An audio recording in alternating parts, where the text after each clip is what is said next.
Hello दोस्तों, कैसे हैं आप लोग। सरकारी तैयारी में आपका स्वागत है। इस वीडियो में हम लोग भारतीय साक्ष्य अधिनियम 2023 से रिलेटेड ऑब्जेक्टिव क्वेश्चन देखेंगे, जो कि आने वाले जो एपीओ एग्ज़ाम है या जुडिशरी है उसमें काफ़ी महत्वपूर्ण साबित होगा, और ये एआईबीई के लिए भी काफ़ी महत्वपूर्ण है। तो चलिए स्टार्ट करते हैं।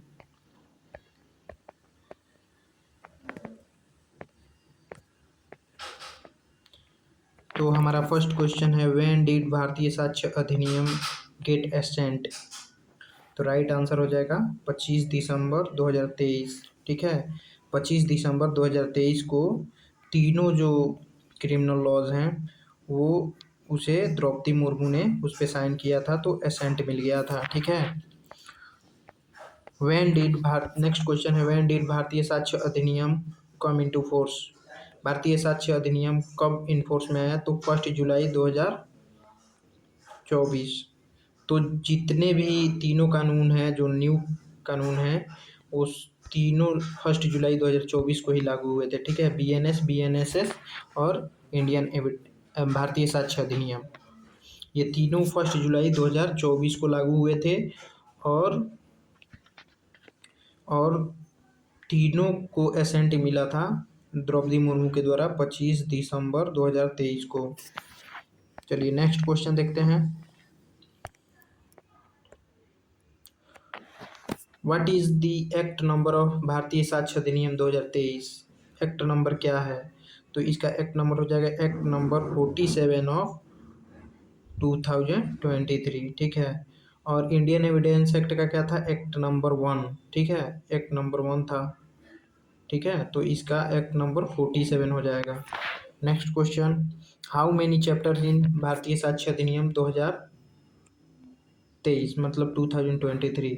तो इसमें टोटल 12 चैप्टर हैं, एक चैप्टर बढ़ गया है। ठीक है, एक चैप्टर को बढ़ा दिया गया है, जिस चैप्टर में 170 जो सेक्शन है वो बढ़ा दिया गया है, जो कि इंडियन एविडेंस को रिपील करता है। ठीक है, तो यही एक चैप्टर 12 चैप्टर जो बढ़ाया गया है उसमें रिपील के बारे में बताया गया है। ठीक है, नेक्स्ट क्वेश्चन है, how many total section in भारतीय साक्ष्य अधिनियम।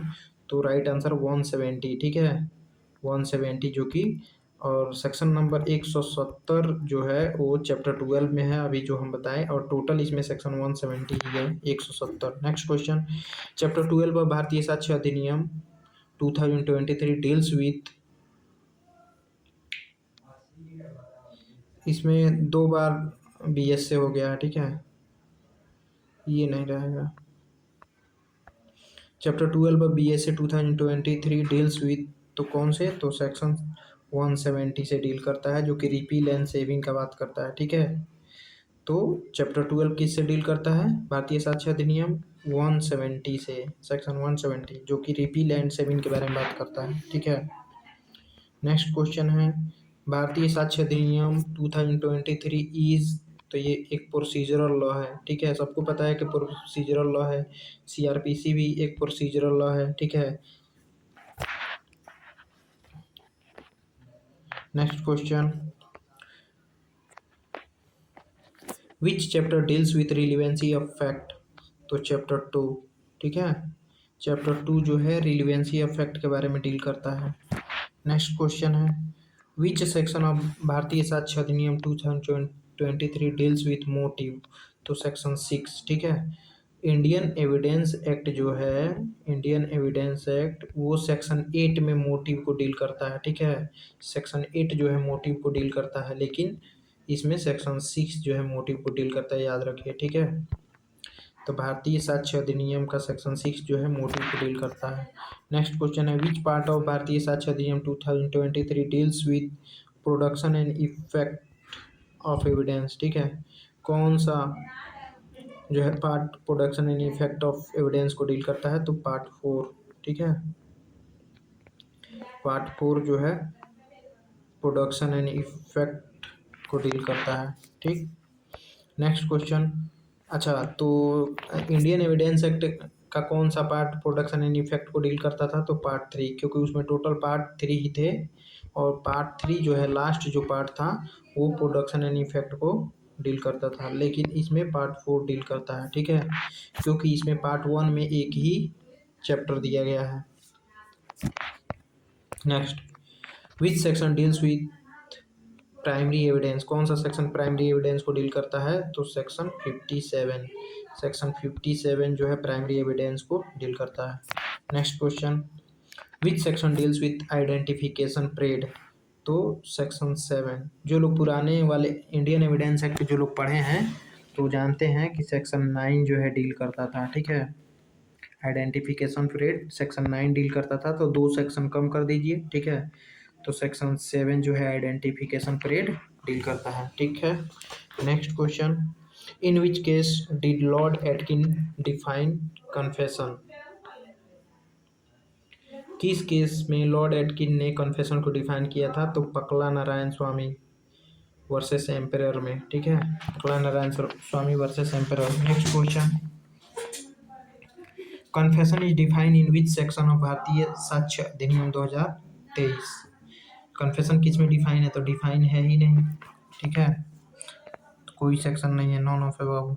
नेक्स्ट क्वेश्चन है, admission is define in which section of Bharatiya साक्ष्य अधिनियम 2023, एडमिशन किस में डिफाइन है? तो 15 में, 2 सेक्शन कम कर दीजिए, क्योंकि 17 में डिफाइन था, इंडियन एविडेंस एक्ट में सेक्शन 17 में डिफाइन था एडमिशन, ठीक है, तो इसमें क्या हो जाएगा? 15 में डिफाइन है। Next question, which section is related to res gestae, तो सेक्शन 4, ठीक है, सेक्शन 4 में रेस जेस्टा है, और सेक्शन 6 में इंडियन एविडेंस एक्ट सेक्शन 6 में था रेस जेस्टा, ठीक है। Fact forming part of same transaction के बारे में बात करता है सेक्शन 4, ठीक है। तो किस सेक्शन में है? सेक्शन 4 में रेस जेस्टा है, fact forming part of same transaction. Next question, fact forming part of same transaction is relevant in which section of Bharatiya साक्ष्य अधिनियम, तो वही सेक्शन 4, सेक्शन 4 हो जाएगा, ठीक है। Next question, case R versus bake and Tie is related to, तो conspiracy, ठीक है, या प्रिंसिपल एजेंसी जो भी कहिए, कंस्पाइरेसी से रिलेटेड है, ठीक है। Case R versus bake and Tye conspiracy से रिलेटेड है। Next question, who drafted the Indian evidence Act, सबको पता है सर जेम्स स्टीफन, स्टीफन साहब ने इतना सुंदर इंडियन एविडेंस एक्ट ड्राफ्ट किया था, जो कि अभी तक चला आ रहा था, अभी भी चल ही रहा है, बस इसका सेक्शन पार्ट इधर से उधर कर दिया गया है, बाकी कोई चेंज नहीं है इसमें। Next question, which chapter deals with burden of proof, तो चैप्टर 7 जो है बर्डन ऑफ प्रूफ पहले भी यही डील करता था, अभी भी यही डील कर रहा है, इंडियन एविडेंस एक्ट में भी यही, और भारतीय साक्ष्य अधिनियम में भी यही चैप्टर है, ठीक है, तो चैप्टर में चेंजिंग नहीं है। विच chapter deals with burden of proof, chapter 7। Next, section 4 of Bharatiya साक्ष्य अधिनियम 2023 डील्स विथ, सेक्शन 4 कौन सा डील करता है? तो रेस चेस्टर डील करता है, ठीक है। पहले क्या डील करता था? तो मे प्रिज्यूम, सेल प्रिज्यूम और कंक्लूसिव प्रूफ को section 4 of Indian evidence act deal करता था, लेकिन अब सेक्शन 4 क्या हो गया है? Res gestae. Next, in may presume court is, तो मे प्रिज्यूम में कोर्ट क्या है? नॉट बाउंड टू प्रिज्यूम, मानने के लिए कोर्ट बाउंड नहीं है, बाध्य नहीं है, मान भी सकती है नहीं भी, ठीक है। Next question, which one of the following case is not related to confession, कौन सा केस कन्फेशन से रिलेटेड नहीं है? तो Dudhnath Pandey versus state of UP, confession से रिलेटेड नहीं है। बाकी ये Pakala Narayana Swami, Sahu versus state of UP, Palvinder Kaur versus state of Punjab, ये तीनों किससे रिलेटेड हैं? कन्फेशन से, लेकिन लास्ट वाला कन्फेशन से रिलेटेड नहीं है। Next, section 58 is related to, तो सेकेंडरी एविडेंस से रिलेटेड है, ठीक है। Secondary, primary evidence 57, secondary evidence 58, ठीक है, और उसमें 62 63 था इंडियन एविडेंस एक्ट में, तो इसमें सेक्शन 58 किसको डील करता है? सेकेंडरी एविडेंस को, 57 प्राइमरी एविडेंस को। Next, R versus Richardson case is related to, तो ओकेजन कॉज एंड इफेक्ट से रिलेटेड है, ठीक है, सेक्शन 5 में है, मे बी सेक्शन 5, चलिए देख लेते हैं।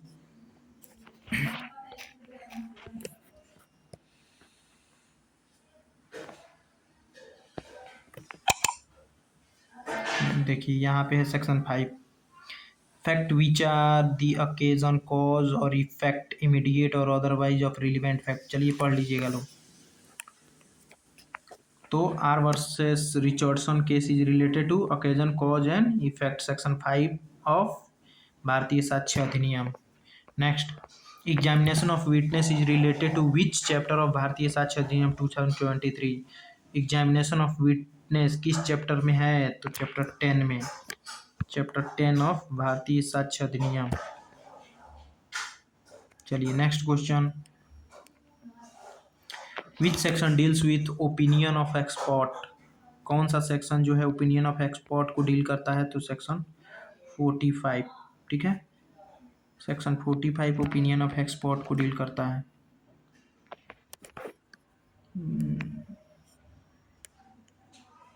एक मिनट, एक बार देख लें इंडियन एविडेंस एक्ट का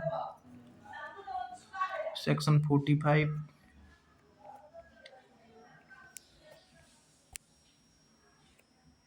सॉरी, इंडियन एविडेंस एक्ट का section 45 opinion of expert deal करता है, ठीक है, न कि भारतीय साक्ष्य अधिनियम। भारतीय साक्ष्य अधिनियम का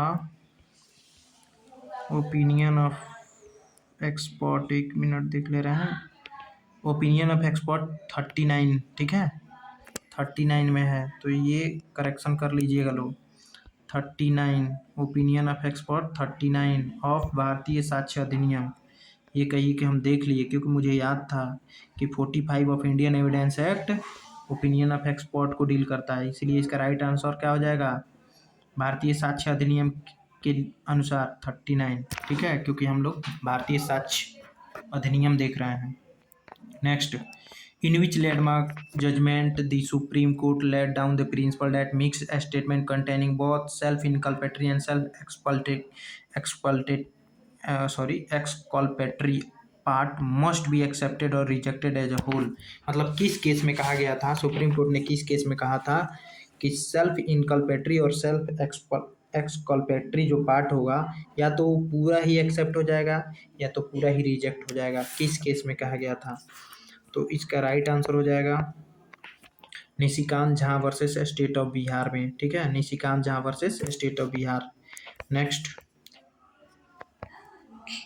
confession caused by inducement, threat और promise when relevant in criminal proceeding is discuss in which section of Bharatiya साक्ष्य Adhiniyam? Section 22। Next, dying declaration is related to which section of Bharatiya साक्ष्य अधिनियम? तो ये सेक्शन 26 का ए डाइंग डिक्लेरेशन का बात करता है, ठीक है, और 32 के 1 में भारतीय इंडियन एविडेंस एक्ट के 32 के 1 में था डाइंग डिक्लेरेशन, लेकिन अब ये किस में हो गया है? 26 के ए में।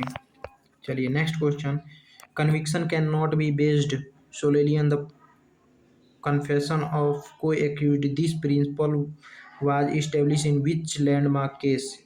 तो Kashmira Singh versus state of Madhya Pradesh में ये हुआ था, ठीक है, कि on the basis of co accused confession के सिर्फ बिहाफ पे, को एक्यूज्ड के कन्फेशन के बिहाफ पे कन्विक्शन नहीं हो सकता है, कुछ ना कुछ एविडेंस मिलना ही चाहिए। किसमें बताया गया था? Kashmira Singh versus state of Madhya Pradesh 1952 के केस में। नेक्स्ट,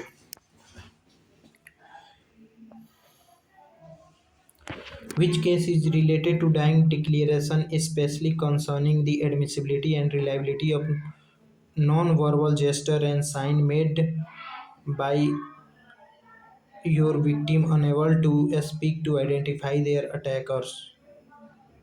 which case, किस केस में कहा गया था कि नॉन वर्बल जेस्चर के माध्यम से भी वो बता सकता है? क्वीन वर्सेस अब्दुल्ला में कि अगर वो बोल नहीं सकता है, लिख नहीं सकता है, तो जेस्चर से भी आइडेंटिफाई कर सकता है। Next, which of the following section of Bharatiya साक्ष्य Adhiniyam 2023 deals only with civil matters? तो सेक्शन 21 और इंडियन एविडेंस एक्ट में 23 था, ठीक है, 23 था, इसमें 21। Next, burden of proof in a suit or proceeding lies on that person who would fail if no evidence at all were given on either side. This provision is contained in which of the following section of भारतीय साक्ष्य अधिनियम 2023? तो right answer हो जाएगा 105। Next, The principle that possession is prima facie proof of ownership is provided under which of the following section of Indian Evidence Act? Sorry, Indian evidence act देख लेते हैं। 113 इसमें कह रहा है भारतीय साक्ष्य अधिनियम 113।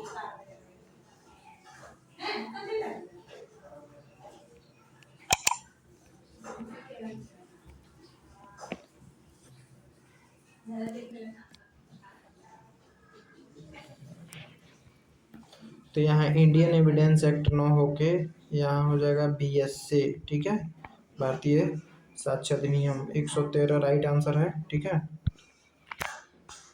तो the principle that possession is prima facie proof of ownership is provided under which of the following section of Bharatiya साक्ष्य अधिनियम, यहाँ भारतीय साक्ष्य अधिनियम कर लीजिएगा, ठीक है।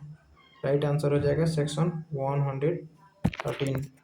Next, which of the following does not find a mention as a showing a state of mind, section 12 of भारतीय साक्ष्य अधिनियम 2023। तो मोटिव, ठीक है, सेक्शन 12 में मोटिव बस नहीं है। Ill will, good faith, negligence सब है। अरे क्या खुल गया यार, section 12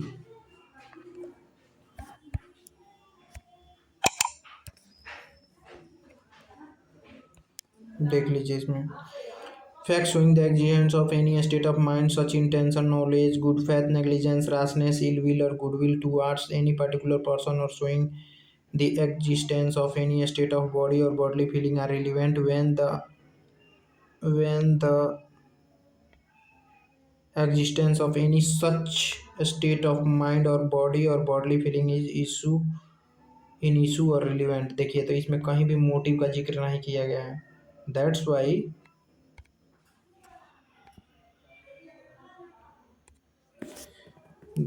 why our answer is motive, ठीक है,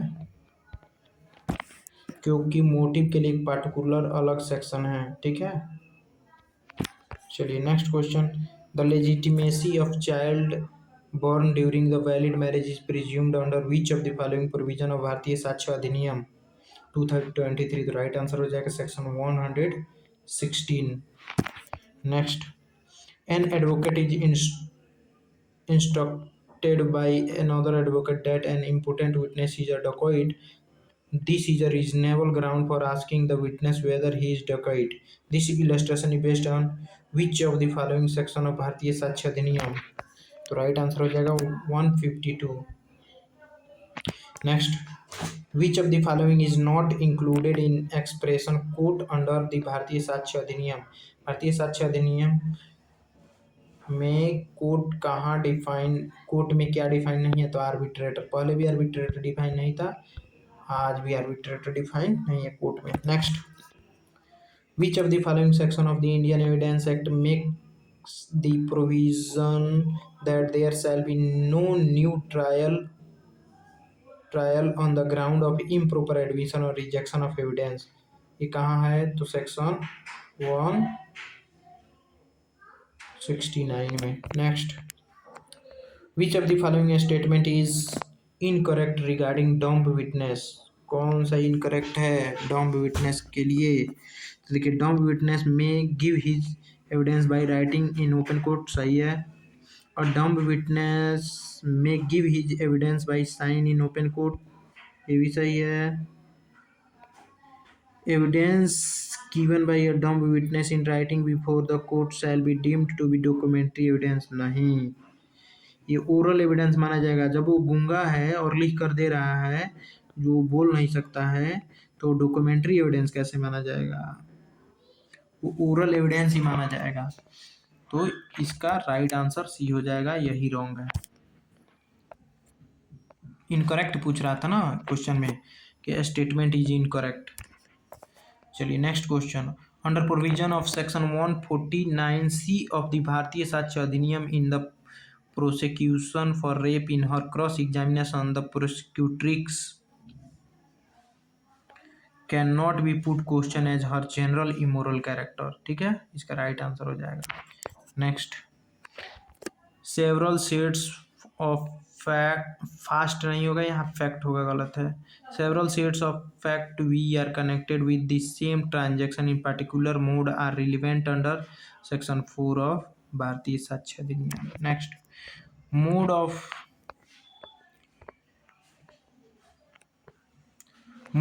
proof of custom content under, तो प्रूफ ऑफ कस्टम किस में है, तो देखिए 26 के डी में भी है, 26 के जी में भी है और 42 में भी है, तो ऑल ऑफ एबव हो जाएगा, ठीक है। अब उसमें क्या था, इंडियन एविडेंस एक्ट में 32 का 4, 32 का 7 और 48, ये सब में कस्टम के बारे में जिक्र किया गया है, किसमें, इंडियन एविडेंस एक्ट में। तो इसमें 26 का डी, 26 का जी और 42 में क्या है, कस्टम के बारे में जिक्र है, तो ऑल ऑफ एबव हो जाएगा। Next question, alibi is governed by, तो सेक्शन 9 ऑफ भारतीय साक्ष्य अधिनियम, ठीक है। अब उसमें इंडियन एविडेंस एक्ट में किस में था, सॉरी, इंडियन एविडेंस एक्ट में 11 में था, ठीक है। प्ली ऑफ अलीवी मतलब एल्सवेयर, क्राइम कहीं और हुआ और जिस पर आरोप लगा है वो कहीं और था, तो उसी का मतलब है plea of alibi. Next, a document required by law to be attested can be proved under section 68 of the Bharatiya साक्ष्य अधिनियम, कब प्रूव्ड किया जा सकता है, ओनली, तो कोई एक कम से कम अगर अटेस्टिंग विटनेस आ जाए और ये बता दे कि हाँ ये सही है, तो वो मान लिया जाएगा डॉक्यूमेंट सही है, ठीक है, by calling at least one of the attesting witness, right answer. Next, admissibility of electronic record has been prescribed under which of the following section of भारतीय साक्ष्य अधिनियम, तो सेक्शन 63, ठीक है। और उसमें क्या था, एडमिसिबिलिटी मतलब भारत इंडियन एविडेंस एक्ट में एडमिसिबिलिटी ऑफ इलेक्ट्रॉनिक रिकॉर्ड किस में था, तो सेक्शन 65 के बी में था, ठीक है। अब ये 63 में हो गया है, तो एडमिसिबिलिटी ऑफ इलेक्ट्रॉनिक रिकॉर्ड किस में है, भारतीय साक्ष्य अधिनियम के, तो सेक्शन 63 में, ठीक है। तो राइट आंसर क्या हो जाएगा, section 63। Next, the burden of proof regarding continuance of life for 30 years is contained in, right answer, section 110 of BSA। Next, the maxim de minimis non curat lex means, right answer हो जाएगा, law would not take action on a small and trifling matters, तुच्छ matter पे action नहीं लेता है, इसका मतलब यही हुआ, de minimis non curat lex. Next, during which of the following leading question can be asked, leading question किस में पूछा जा सकता है, कब, तो क्रॉस एग्जामिनेशन में लीडिंग क्वेश्चन पूछा जा सकता है, एग्जामिनेशन इन चीफ में क्रॉस लीडिंग क्वेश्चन नहीं पूछा जा सकता है, एग्जामिनेशन इन चीफ में नहीं पूछा जा सकता है। अच्छा, लीडिंग क्वेश्चन चलिए आप छोड़िए, हटाइए। नेक्स्ट, हो बहुत सारा है क्या अभी, चलिए रहने देते हैं दोस्तों। अगर आपको वीडियो अच्छा लगे तो कमेंट ज़रूर कीजिएगा, आगे भी हम बनाएंगे, ठीक है। तो अगर एक दो लोगों का भी कमेंट आ जाता है कि हाँ मुझे आगे बनाना चाहिए कि नहीं, अगर वीडियो आपको अच्छा लगे तो कमेंट ज़रूर कीजिएगा दोस्तों, लाइक सब्सक्राइब करना नहीं भूलिएगा। धन्यवाद दोस्तों।